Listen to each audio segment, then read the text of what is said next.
Hi, it's me again, Inday Zareth.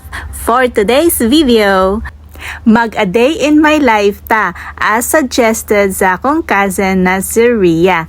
Thanks to you, Kya. Pero dili sa tamamintal today. For today's video is manghalay.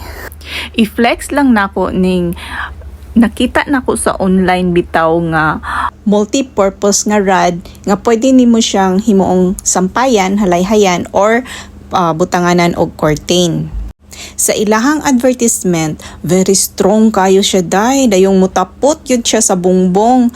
My goodness, ako na dyan siyang gitry og patapot sa wall. Mo slide in tawo ng imong mga hinalay, mga hulog, mga hulagba.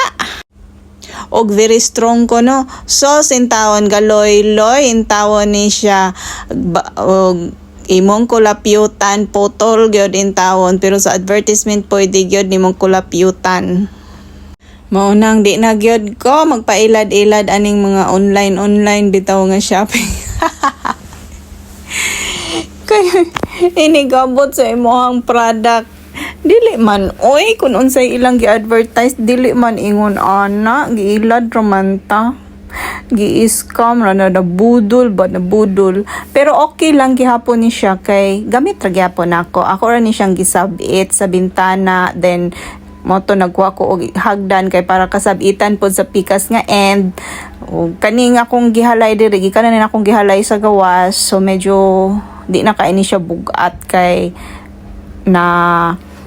nainitan na ni siya ganina, then di pa man siya umog pa pero gaan na siya, so okay na ni kaya na ni Rod. Sama ra pud ni sa atong kinabuhi no nga dili ta mo pataka og salig sa tao sa ilahang mga tamis kayo mga pulong og ipang istorya, pero wala sa buhat.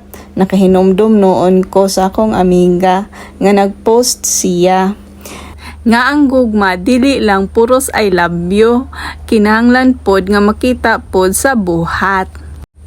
It's true, action speaks louder than words. Bisan sa mga simpleng mga butang, simpleng pagsuporta, okay na kaayo na. It doesn't have to be extravagant, o diba? English yon. Ug alang ni sa tanang mata nga relasyon sa imong partner, higala, or pamilya. Maunay giingon nga kapoy og pailad. Maunang mag-inosara, maayo pa, nang halay raman unta ko nganong naabot man ta diring dapita. Og mauni akong hinalay, mura kog namaligyag ukay-ukay. Okay, bye-bye.